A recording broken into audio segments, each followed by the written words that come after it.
Well, I want to just begin by welcoming all the members of the media for our press conference and update. We just completed a tour. My name is Robert Garcia. I'm the mayor of Long Beach, and we just completed a tour of what is really a humanitarian mission of the U.S. government, and this is a humanitarian emergency shelter that will be welcoming migrant children here as early as today. I also want to begin by thanking HHS, the Department of Health and Human Services. They are, of course, the ones who are operating this facility, and the Office of Refugee Resettlement.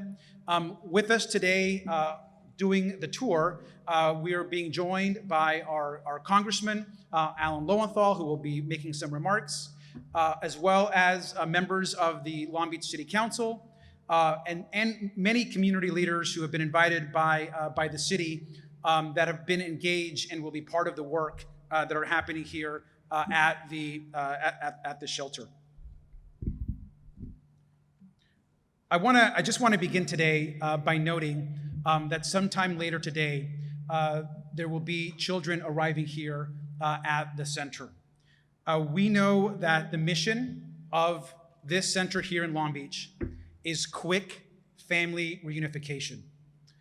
The reunifications should be done as fast as possible, and we also know that the space that we are in is temporary.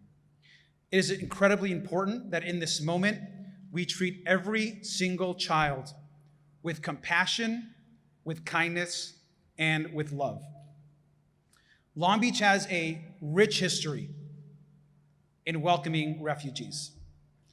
We all know that this community welcomed many members from Cambodia during a difficult time in that history, and have consistently stood on the side and stood up for immigrants coming in and out of our community. We also are grateful that many members of the Long Beach City Council who are here voted unanimously to move forward and to host this shelter for us here in Long Beach. And to be clear, this is a temporary facility, and this shelter will provide numerous services for the kids as they arrive. Now, we just did a tour of this facility, of what is now this humanitarian shelter, and I want to share a few of the things that we have learned and that we're learning along the way. Every child that arrives here will have, of course, 3 meals a day, multiple snacks. Every child that arrives here will have classroom time, 3 to 4 hours of classroom time with teachers every single day. There are classrooms that are set up in and around the convention center in the main hall, in many of those breakout rooms. This is also, unlike other shelters, there will be outdoor space. Just on the other side of this room, there is active outdoor space for children to be able to have outdoor time, and a huge recreational setting inside. Large screen TVs for videos, games, every board game you can imagine. And of course, every child as they come in, there are books and supplies, and for those that need clothing, are all here to welcome them. In addition to that, there are important services that every single child will receive. Most importantly is medical service. Inside this shelter, they are building out a full-sized clinic. The UCLA is on site, and UCLA Medical Center and the UCLA Hospital is the lead here at this shelter, and they are partnering and bringing in local Long Beach medical providers and support to create a world-class medical system within this shelter. So all types of medical care will be available, and we saw that being constructed here, and you'll hear about on this tour. In addition to these services, every other type of service that you can imagine will be provided for every single child, where it's access to mental health care, social workers, access, of course, to folks that are guiding them through the recreation process and recreation leaders, and ensuring that they are feeling safe and comfortable. In addition to that, we also know that what's important for us to recognize here is that the children that are coming here are coming straight from the border. These children have been met at the border most of the times with no parents, no adults. They don't have their family with them. And so these children, essentially from the border, are, as we know, in these detention centers along the border. And that is no place for a child. And so these humanitarian shelters are opening up here in California and across the country to bring children into a more humane setting and hopefully reunify them quickly. I want to note that according to HHS, it is their goal to try to get, on average, the children placed into their family or sponsor within about 7 to 10 days. There are some cases that take longer, and oftentimes certain children, it takes longer to find those families. But the goal here is quick reunification. I want to turn this over now to probably the first person that I called when we got a call from the White House and the Biden administration to take on this humanitarian mission.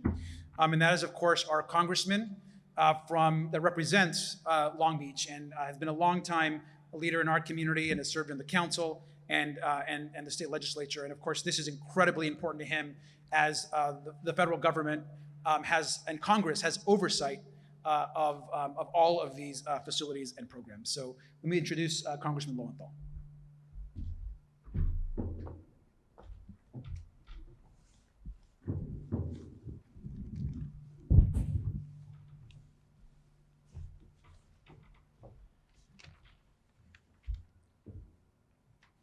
I have a few notes that I've kind of written down, and well, I've already dropped something on the floor.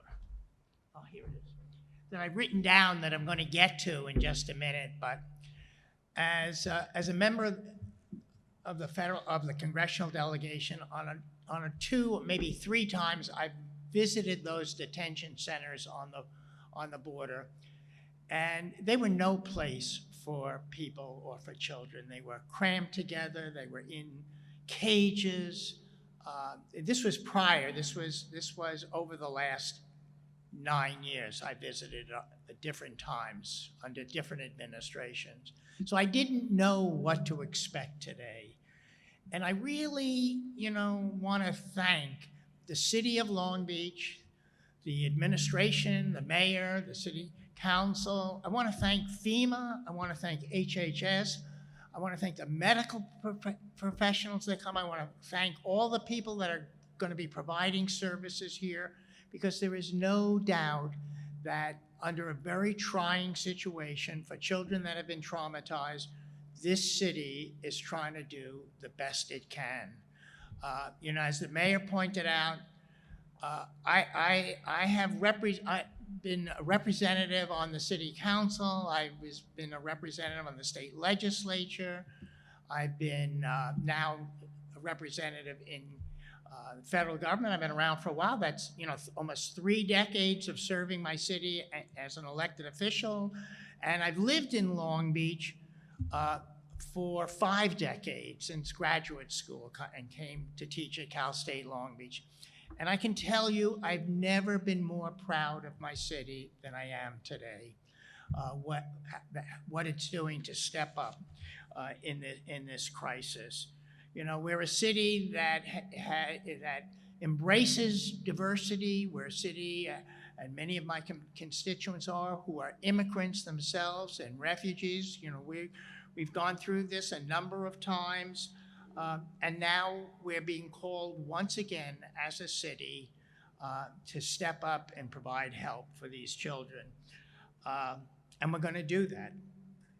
These are the most vulnerable children. These are children, as you know, that are as I've just listened this morning, these are the ones that made it, through a horrible situation to even get to the United States.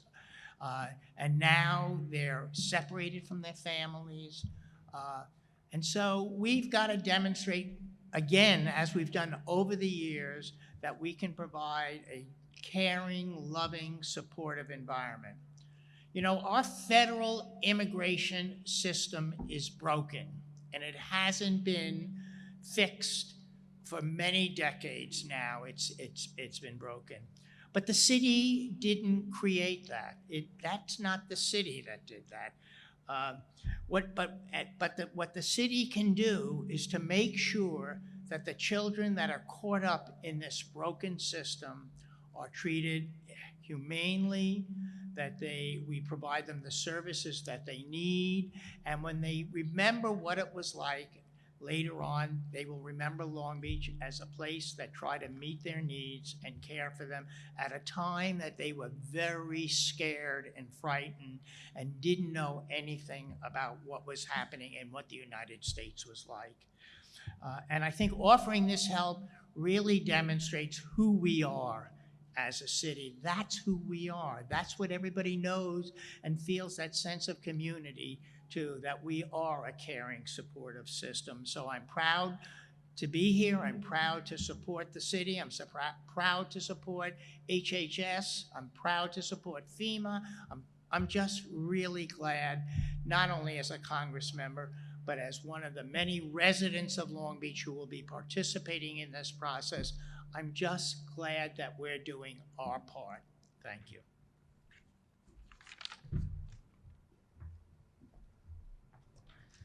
Thank you. And I think there's a little bit of an echo, so I think they're trying to, it might be that these two things are too close together. I'm not sure if the tech team is looking at that.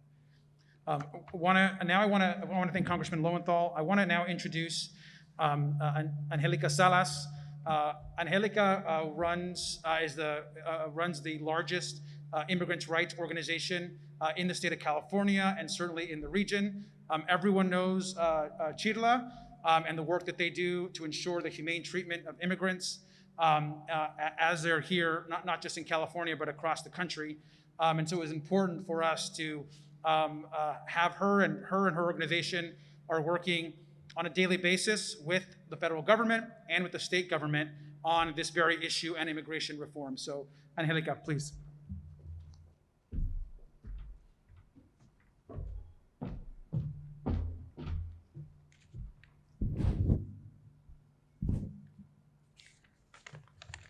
Buenos dias. My name is Angelica Salas, Executive Director of Chirla, the Coalition for Humane Immigrant Rights, and I'm here with other community partners to tour the facility.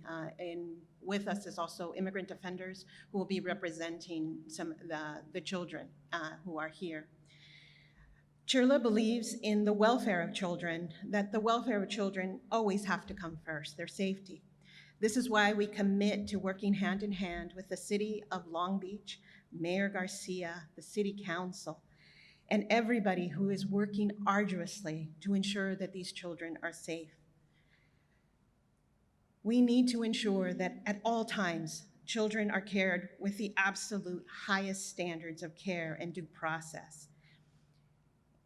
While the facility like a convention center is preferable to certainly a Border Patrol detention prison where migrants have been known to be mistreated, disregarded, and even died, housing migrants in large complexes such as this have to be temporary in nature. What I saw today at the Long Beach Convention Center and what I felt is that HHS, ORR, the City of Long Beach, and every single community member who has had a part on this has done this with a great level of care, of love, that are thinking of moving forward together in making sure that these children quickly are reunified with their parents. And it is important for us to understand that this is what welcoming means. This is what regard for children means. Of course, Chirla opposes the detention of immigrants and children, and we urge the administration to make it their immediate goal to release all the children to their family members and to caring adults here in the United States.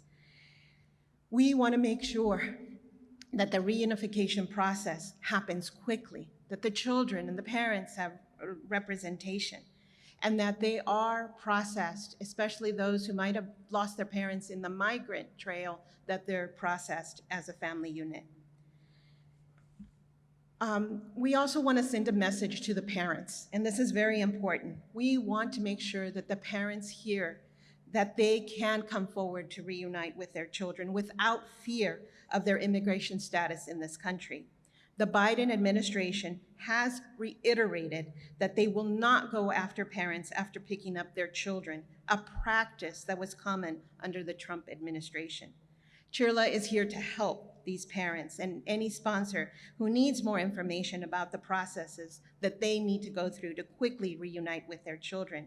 You can call us at our Immigrant Assistance Hotline, 1-888-6-CHIRLA, and there'll be individuals who are ready to talk to you, community education workers, as well as legal staff.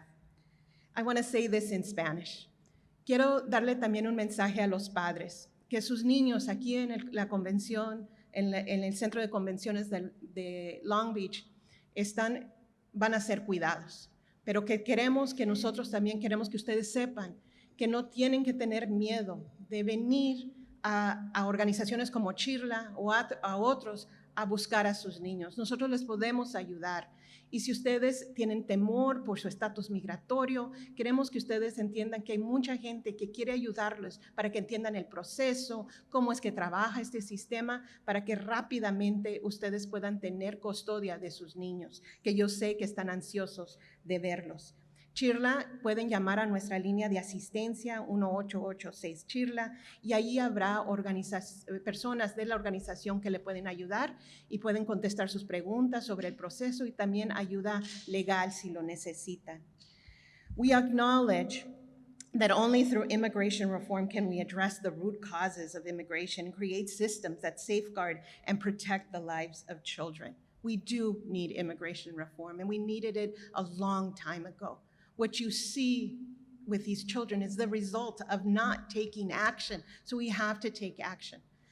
And the action that we have to take is in Washington, D.C. There are decisions that can be made so these children don't have to go through this, so parents don't have to go through it, so families can be unified. That's what we need.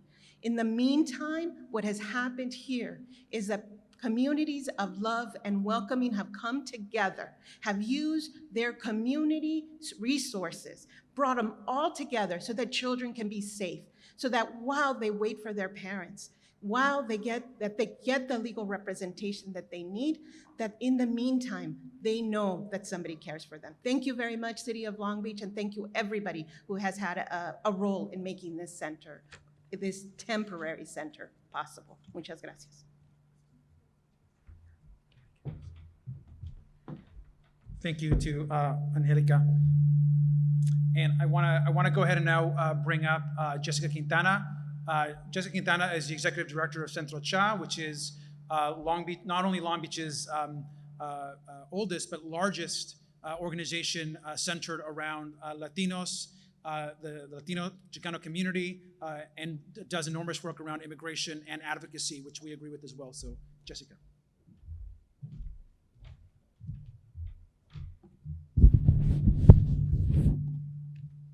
Good morning. My name is Jessica Quintana, and I'm the Executive Director of Centro Cha, as the mayor said, the largest city's premier Latino organization here in Long Beach. And on behalf of our board of directors, we are so proud of our city to take this humanitarian endeavor to welcome the migrant children to Long Beach. And I say this not only because I am a service provider of over 20 years in the city of Long Beach, but I grew up in this great city. I've been living here since 1965. And my father was a head electrician here for the convention center. So I have the fondest memories of the convention center and being a child growing up in Long Beach. As many of you may know, Long Beach is a gateway for new immigrants. And so we have the recipes and the community love here in our city. Today also we have in partnership our Boys and Girls Club, the YMCA, our community agencies of Interval House and the Child Guidance Center, all willing to participate in the welfare and caring of our young people here at the convention center. It is important that when our young children, the migrant children who come here, we know they're going to be greeted with love and care, as every experience here at the convention center has been just that. You know, as a child growing up here and having the experiences of coming here to the ice capades and experiencing the many wonders of the convention center, we still see that to this day. As an organization who provides cultural and leadership, we have many cultural celebrations in partnership with the convention center, who understands firsthand the needs of our community. So we are so proud of our city, of our mayor, taking this endeavor to welcome the migrant children, doing our part as a city, because it is a broken system. It has been neglected for decades, and it's important, as our partner from Chirla said, that we have an immigration reform. It's necessary, it's needed. Today, you know, those discussions need to happen, because children, you know, no longer can take this plight through thousands of miles trying to seek refuge and coming in our country, because it's not the safest thing, and they're so lucky to be able to have, you know, us as a city to be able to create that space for these young children. And so, you know, we are here in full support of our city and the welcoming of the refugee children coming here. We're so proud of our mayor and our city manager and all our city council members of taking that decision. We know that the children is going to love our space, as many children in our city do. So I just want to thank everybody today. The site and the tour was beautiful. The children are going to be so comfortable here. And we will continue to stay connected with our mayor and city council members to ensure that all our children are united and that they're provided with the best quality of care. So thank you so much. Thank you. We're going to have our last speaker come up. Before I bring him up, I want to just note, I'm going to say a few remarks shortly in Spanish, also after he speaks, and then we'll go open up for questions. I'm going to have, on this tour, of course, we've had a variety of community leaders, also faith leaders from the faith community, and Pastor Sanders, who heads up our Ministers Alliance and has hosted conversations around this humanitarian mission, has also joined us. So I want to just have Pastor Sanders say a few words, and then I'll say something in Spanish, and we'll open it up for questions. So, Pastor Sanders. Thank you. Good morning, everyone. My name is Gregory Sanders, and I lead the Rock Christian Fellowship as well as the Long Beach Ministers Alliance. And I have to tell you, I am more than excited, and I'm really glad to say that this is not a political matter. This is really the truest form of Christians' expressions of compassion. If you ever want to see Christian compassion, I believe I just witnessed that today. And as a result, the space is filled with expressions of love and care, wellness, hope, and even inspiration. I really am happy to say that this space is designed to produce an active and kind of thriving life while here. And it's created for children, not just to just survive, but to thrive while we are caring for them. There's 4 takeaways I'd like to encourage our community to activate when you either hear this or you hear of this experience or our efforts here. And that is we have to operate from a place of prayer. We want to pray, we want to learn, we want to understand, and we want to educate. And what I mean by that is we want to pray for the children and their families, and we want to pray for every system that's connected to their wellness and care. We want to learn from this shared experience. What a great opportunity our city and our community has to actually learn to love a family and their children. And then we want to understand. And I think that's one of the things that my takeaway is that we want to understand why we have been called to love on these children. And then finally, we want to educate. And I think it's important for us that have seen this experience to educate the uninformed. So thank you very much, Mayor, HHS, and Home, everyone that's participating. You've done an amazing job. Thank you. Thank you. I'm going to say a few remarks in Spanish. I also just want to note that our immigrant defenders, which is an organization, immigrant rights defenders, I know they're here somewhere.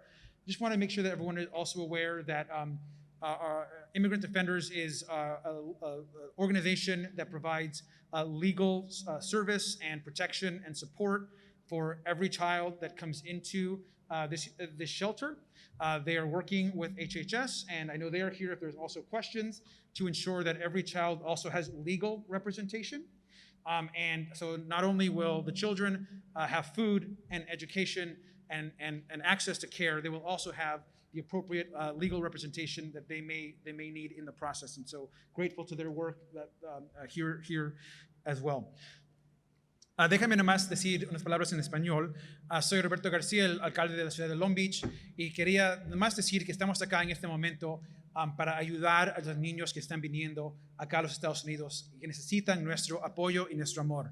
Es importante que nosotros, como un país y como una comunidad, que apoyemos a estos niños y niñas que están viniendo acá a los Estados Unidos, muchos sin sus familias. Acá en este centro vamos a tener hasta 1,000 niños. A la mayoría que van a estar acá van a ser niñas y también unos cuantos bebés también, pero la mayoría van a ser niñas. Tenemos acá, cada persona que viene y todas las niñas van a tener oportunidad para educación, horas de educación, van a tener oportunidad para ir afuera, para jugar juegos. Cuando llegan hay libros, hay cosas para que ellos se sientan bastante con amor de esta comunidad.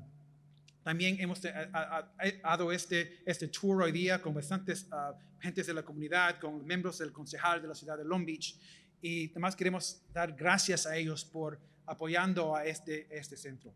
Y también quiero decir que es importante que este centro es una misión humanitaria, que es temporalmente nomás, es a temporary locación, y la misión es que cada niño o niña esté reunido con su familia lo más rápido posible. Eso es lo más importante, que cada niño o niña esté con su familia lo más rápido posible y que tengan lo más amor y apoyo posible.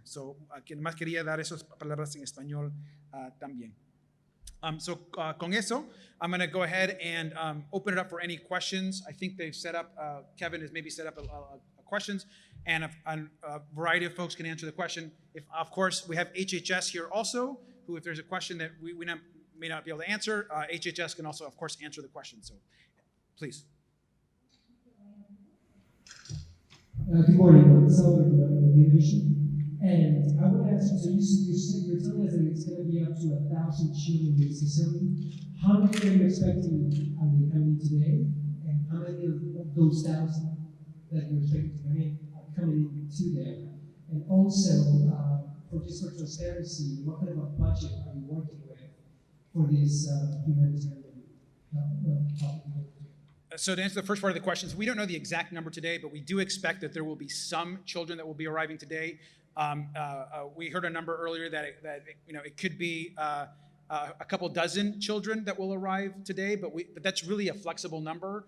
And not all the children arrive at once, so it's not like 1,000 arrive in one time. Oftentimes it'll be a couple hundred will arrive, and then maybe a couple days another group will arrive. But it will be at any given time no more than 1,000. But of course, different children will come at different times. As far as the budget is concerned, that would be an HHS question. As a reminder, the City of Long Beach does not operate the program here. We're merely the host of the facility, and the whole operation and everything that happens inside the facility is a Health and Human Services program. Next question. Good morning, Mayor. I have two questions, one for you and one for HSS. I'm going to make the question in Spanish because it's easier Sure. for me. Okay. Los refugios en Texas han sido calificados como centros de detención, inclusive comparados con cárceles. ¿Cuál es la diferencia de este centro de refugio a los que hemos visto en Texas, donde los menores están amontonados y literalmente en jaulas? Bueno, es completamente diferente. Acá la área, y sabemos que también hemos tenido oportunidad que gente de la press también ha ido adentro, allá ha tomado fotos y todo eso, pero vas a ver que todas las niñas van a estar en grupos, como unos 25, 30 niñas tienen una área, es abierto, pueden ir afuera, tienen todo lo que necesitan. Hay un lugar que pueden las niñas entrar y agarrar ropa y agarrar lo que necesitan. Hay juegos para jugar. Van a estar adentro de una escuela que hemos creado adentro, 3 o 4 horas al día. Es una situación completamente diferente de lo que está pasando en el border. Y la razón que estamos nosotros acá hoy día es porque queremos que niños no deben estar en esos lugares. Cuando llegan acá, tenemos que ponerlos con su familia inmediatamente. May I ask a question for the HHS? Sure, they told me one per, I don't know if it's one per person, so sorry about that, yeah. Good morning, Lori Perez from CBS. Mr. Mayor, you have shared your family's immigration story, and aside from all the technical aspects of all this, I'm curious how you felt as you stood in that space and thought of the children who would be there. I mean, to be very honest, I felt very emotional. And I was telling Angelica actually that, when I came to the United States, I was 5 years old, and under very different circumstances, but still poor and still without a lot of support here in the United States. And so I feel for me, it's very personal that each child is welcomed.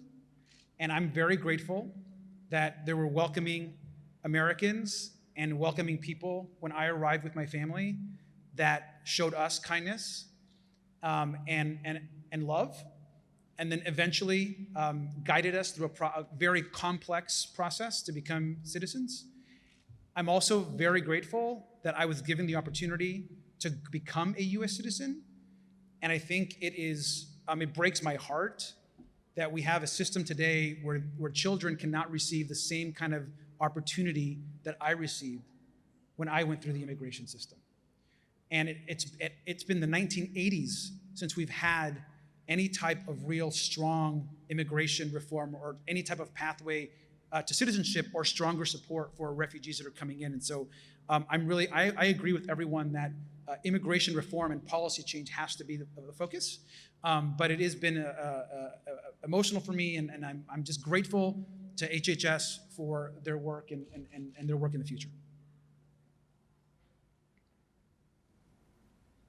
Hello, Jason from Long Beach Post. This is questions for the mayor. You mentioned that in addition to elected officials, community members were allowed in. I know there were pool photographers allowed in, but when will the media be allowed to access the site after the kids arrive to document that the things that you said are going to be provided are being provided in a way that I think most residents hope that they will be? So, I mean, I can get someone from HHS to connect with you after, Jason. Once, obviously, it's an HHS facility. The city won't be overseeing any of the kind of in and out process. What I can tell you from what's happened in San Diego, I know that in San Diego, there have been other tours or other delegations that have come in once the kids have arrived, but those have been facilitated by HHS. And so HHS will be kind of facilitating all of that, and we'll connect you with the there will be an on-site HHS PIO and communications person that we'll connect you with. Thank you so much. My name's Amy Tax, and I'm from the Associated Press. This question is either for HHS or for you, Mayor. We'd like to know who has the contract to actually operate this facility, and what are the staffing ratios that are being guaranteed for general care, caseworkers, and whether the city is providing any staff or volunteers to assist, and in what capacity? I can answer the second part of the question, and then maybe someone from HHS wants to answer the first part, but I don't know all the exact ratios. I think some of them were mentioned. As far as the volunteer process, I can say that we have launched a volunteer portal where folks can get engaged. Most of the interaction with children is done by the providers and staff that have all gone through background checks and have been fully vetted by the federal government.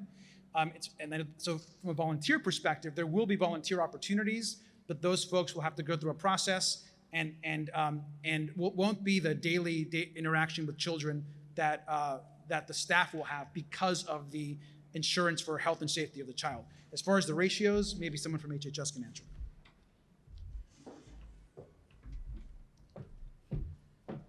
Okay, hi, I'm Bonnie Preston. I'm the acting regional director for HHS for Region 9, and I'm based out of San Francisco.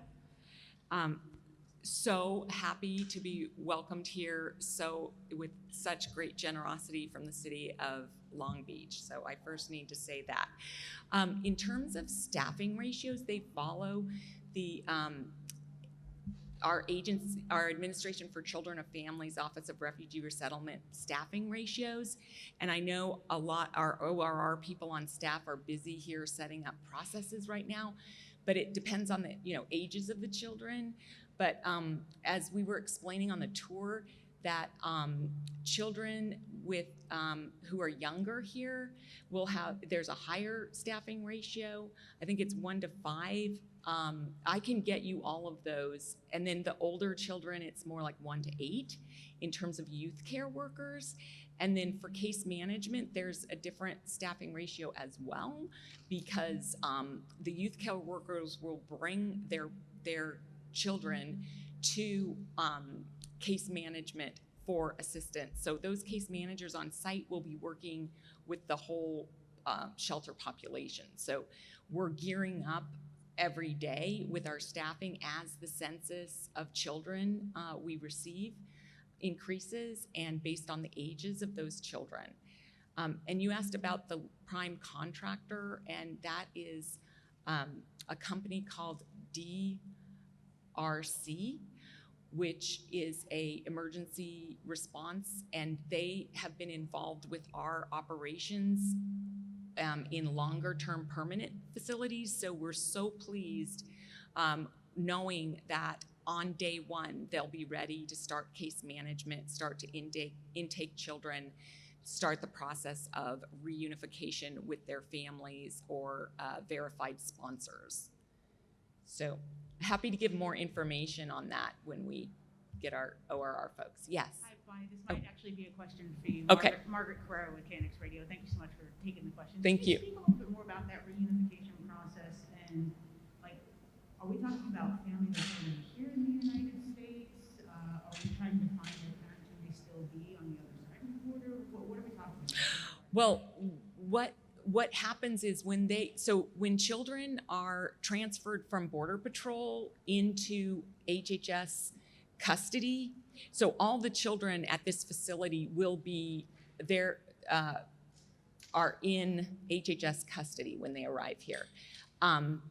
In terms of the reunification process, then the onus is on HHS to make sure everybody who is turned over to an adult, that those adults are appropriately vetted.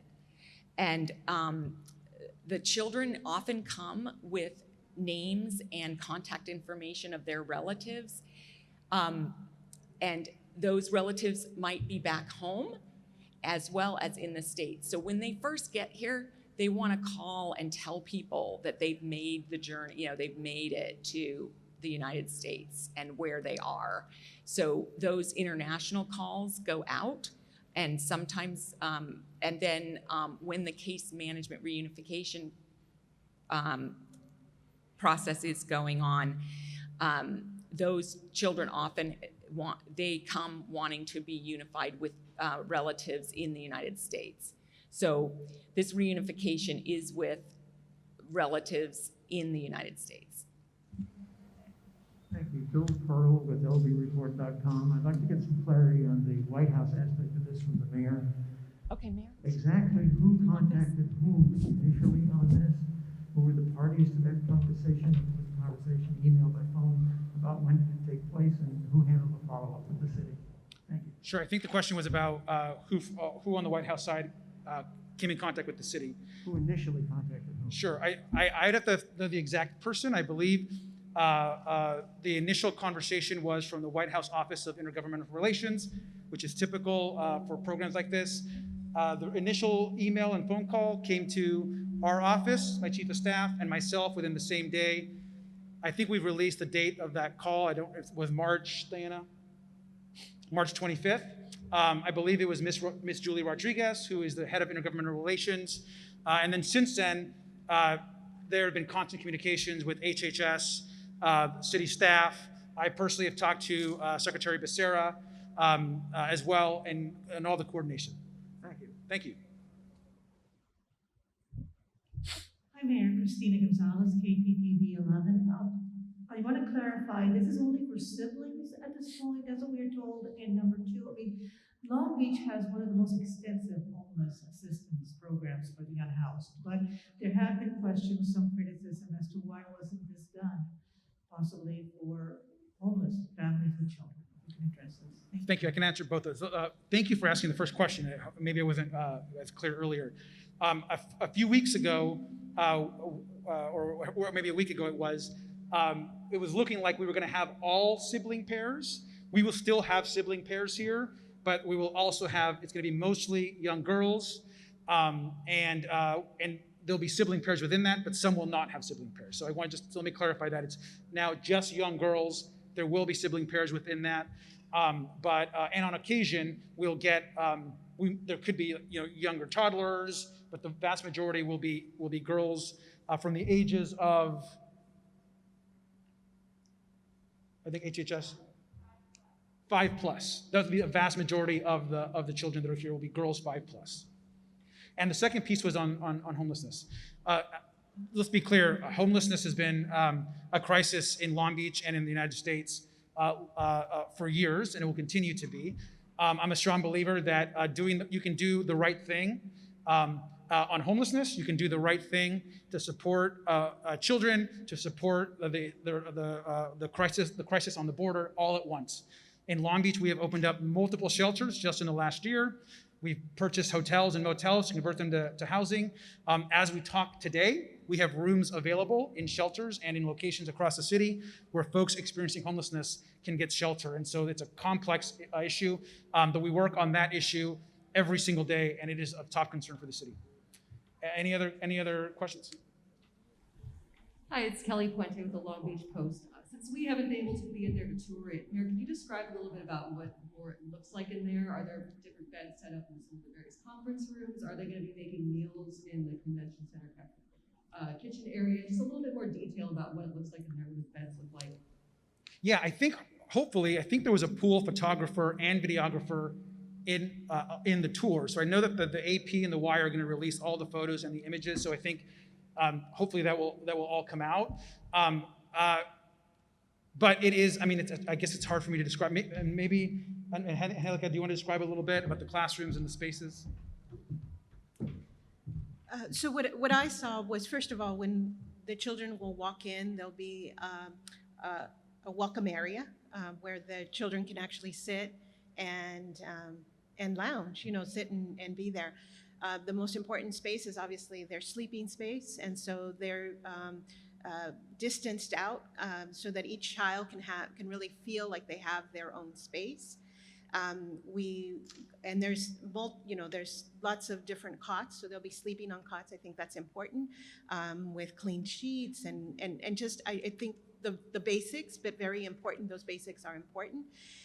Then there is also a recreation area, a very large recreation area. We weren't able to look at the classroom facilities because they're being set up, but they will also be classroom facilities. But I also, when I said that, what is it that I felt when I walked in? I saw bright colors. I saw butterflies on the walls. I saw a spirit of a lot of people thinking about the small details so that when those children walked in, they didn't just look at what I would just say, just these large walls, and that could be very scary for a child. They will also be able to go outside. And I think that's important as well, because many facilities don't allow the children to go outside. So there's also a space, there's places where the children can shower. Of course, they're going to be cared for during this entire time. My understanding, as we were given the tour, that the children are going to have 24/7 care and vigilance, because we do know that it's important that they are safe at all times because of all the things that we know have happened in these different facilities. So again, I want to stress color, warmth. Children, it looks like a place where children can be. So I think that's so important. And I'll add one thing. At each area where the child will sleep, they're welcomed with there's either a stuffed animal or some books, or a backpack, some stuff on the bed, and then underneath each one, which may not be visible, there's actually a kind of a box that you can pull out, and there's clothes in there, and shoes and materials and books and other toys and things that each child will have that's underneath each bed.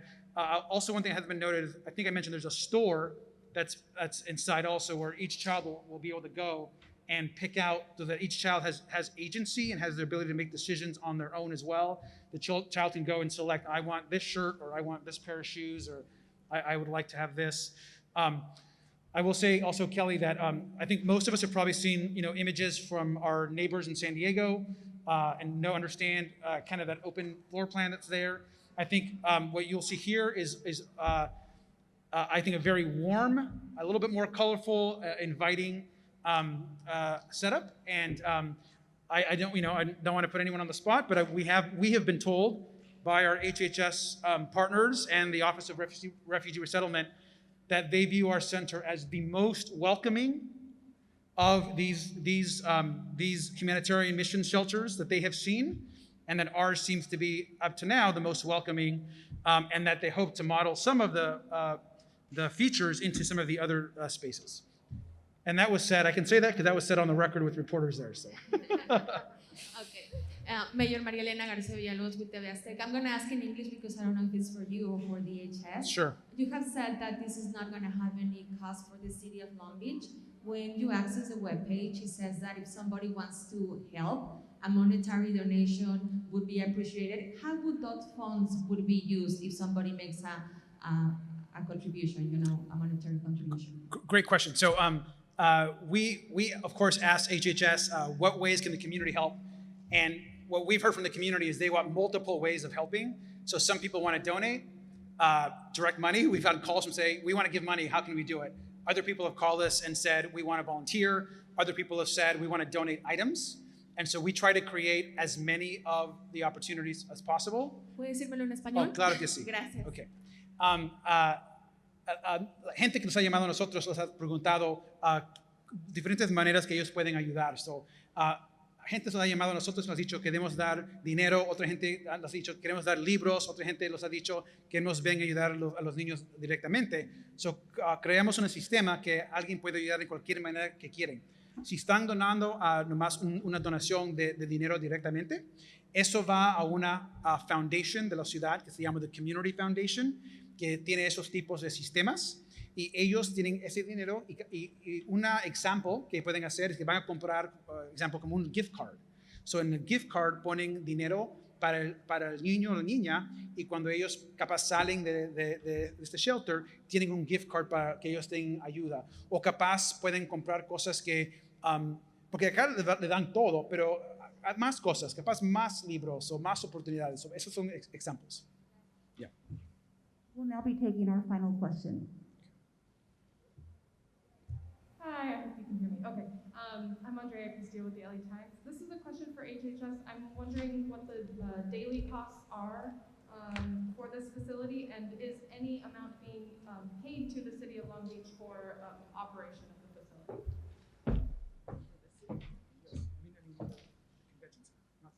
Yeah. So the city, I know that HHS, we are in a contract with the convention center for the site. So we have rented the convention center and the portion that we're using. It's still, the portion that's being used as the vaccination site is still up and running. So we're not renting that part. In terms of overall cost, I think given that it is an emergency and each site has different needs, I can't really tell you right now what the cost of this per day right now is. I don't know if the Congressman has anything, but we can get that information for you, or we can make a formal request to HHS for that. Okay. Is there any sort of estimation or average for the other facilities as they've been operating?